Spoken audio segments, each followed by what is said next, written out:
Everyone to today's webinar from HostingController, which is a cloud automation platform. Today's webinar is about integrated user identity synchronization. So let us see a little bit about us. We are a software company and we provide hosting automation products since 1999.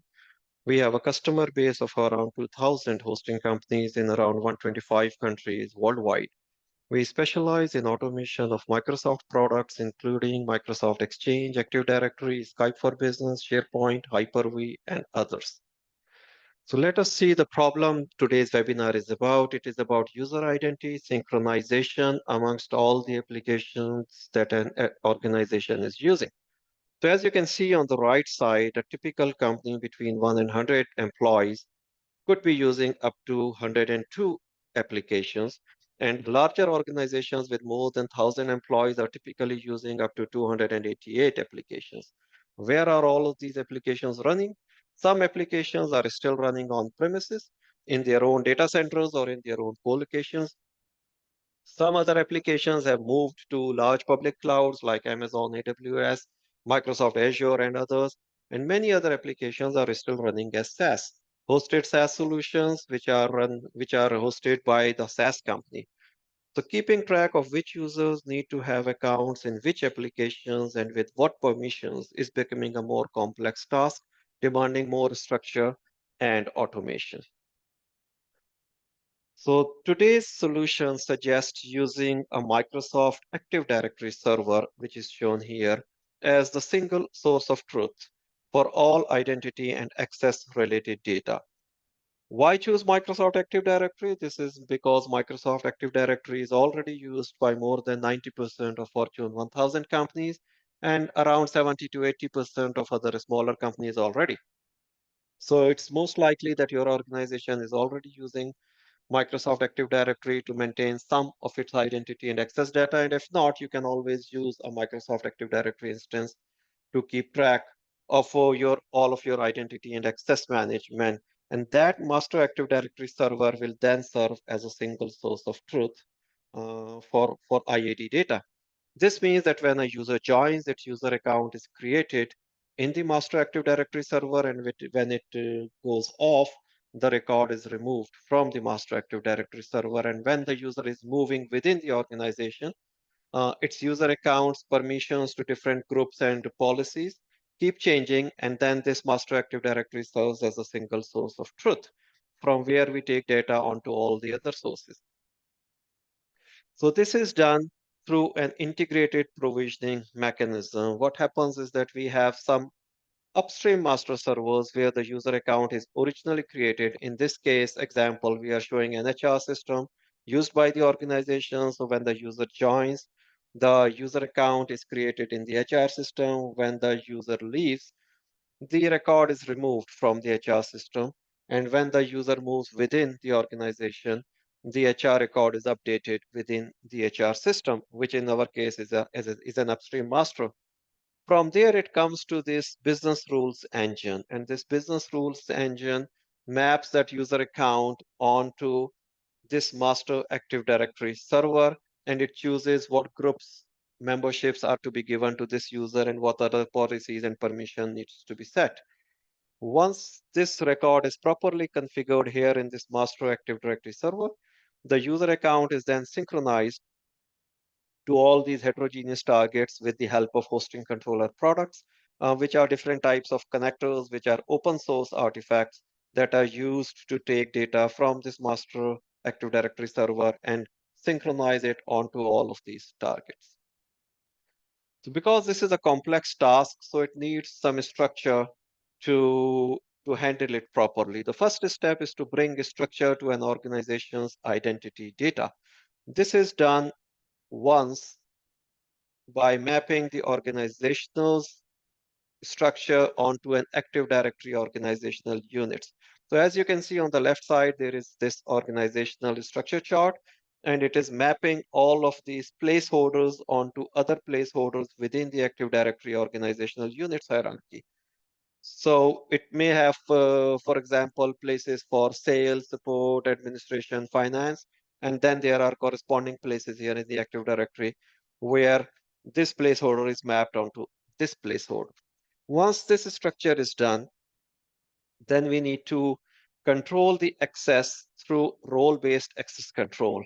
What this means is that a user is then assigned a business role on the left side, and then through that business role, the user is assigned group memberships, policies, and permissions into the master Active Directory server through this two-step process of bringing the organizational unit structure in Active Directory in sync with the organizational structure and the roles and groups permissions in sync with the business rules of the organization. We have some control over the identity and access data management. So once this is done, we can then take data from the master Active Directory server and synchronize it to multiple targets through these connectors, which are hosting controller products, open source artifacts. And there are connectors for different types. For example, there are connectors for public clouds, connectors for SaaS, connectors for other Active Directories. And we take user names, their plain text passwords, and most importantly, the permissions, and then we synchronize it to all of those tens or at times hundreds of applications scattered all over the place. And when the user account is removed, the same accounts are removed from all the places automatically through synchronization. And many a times we also need to remove the data or remove access to some existing data when the user account is removed from the master Active Directory server. So let's see the question of how many different public cloud service providers is your organization currently using. So as of now, around 17% of organizations are reporting using one public cloud. This is obviously in addition to all the on-premises workloads that they were previously using or they are still currently using. This single public cloud is typically Microsoft Azure or Amazon AWS or something. 39% organizations are reporting using two public clouds. 25% are using three, 14% are using four, and 5% are using five or more. And this number is quickly growing in favor of using more and more public clouds as organizations optimize their benefits and their spending into the public clouds. But this, as you can see, has created a huge problem. So when a user account is created in the on-premises or the master Active Directory server, the user account is then synchronized through HostingController provided open source connectors to different public clouds.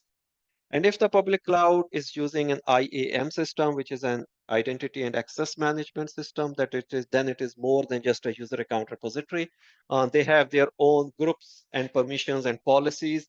And we have business rules to map those groups and permissions and policies between this master Active Directory server and the hosted public cloud's IAM system. So when a user is, for example, given membership to the sales group, here in the master Active Directory server, the user is also given to the corresponding group in an Amazon AWS and a corresponding group in Microsoft Azure and all the other clouds through automation and synchronization using these connectors. Then an organization may be using other Active Directory servers as part of their identity and access data. So once the user account is created into this master Active Directory server, it is synchronized to other on-premises Active Directories or other cloud-based Active Directory servers through this hosting controller provided open source Active Directory connector. Then we also have a connector to synchronize data with Microsoft 365. So when a user account is created here in this master Active Directory server, the user account is also created in Microsoft 365. For this, appropriate subscriptions are already purchased from Microsoft 365 based on the business rules defined in the business rules engine. Then we can also synchronize user accounts onto other Microsoft enterprise applications, whether running on-premises or in the cloud. That includes Microsoft Exchange and SharePoint, using hosting controller control panel provided APIs.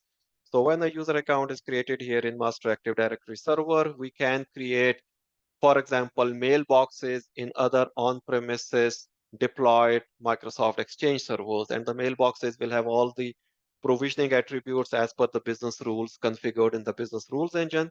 We can also give them access to some SharePoint sites or other document repositories that the organization may be using. Then we can also synchronize user accounts into different databases, including MySQL, SQL Server, and others, and that uses hosting controller control panel provided APIs. These databases can then be used as authentication repositories for many other applications. Then most importantly, hosting controller also has a bunch of SaaS connectors. This means that when a user account is created here in the master Active Directory server, the user account is also created onto all of these hosted SaaS applications as per the business rules of the organization. Again, as an example, when a user is given, for example, membership of the sales executives roles, here in this master Active Directory server, its user account is automatically created within the organization's account in, for example, the hosted Salesforce sales CRM account. And because it has membership of the sales executive roles, all the permissions in the Salesforce account is set according to the needs of a sales executive.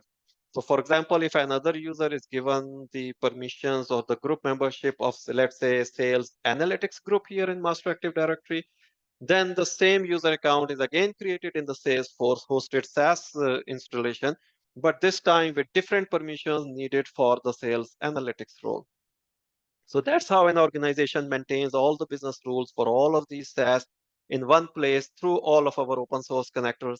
And then they can have all the synchronized the creation of user account in the SaaS accounts and repositories.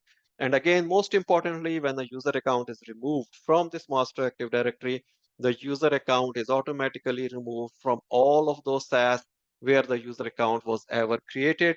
And if some data needs to be removed, that data also is removed through synchronization. If the data needs to stay there, only the permissions for that data needs to be removed. Then the permissions for that data is removed through synchronization. So as you can see, this automated provision through the single source of truth solves too many problems. If there is ever a discrepancy found, then all we need to know is to look in the single source of truth and fix it in that place. And once it is fixed in that place, either it has to be added or removed or changed. The change is automatically propagated to all those targets, whether they are same Active Directory or heterogeneous targets scattered all over the place or on the premises. So that's the long and short of this solution. So a little bit more about us. We are a Canadian company. We have office in Ontario, Canada, and you can see our website, hostingcontroller.com, and our phone number and other email addresses that you can use to get in touch with us regarding this solution. Thank you for listening to us today, and see you again in some of our next webinar. Thank you and bye.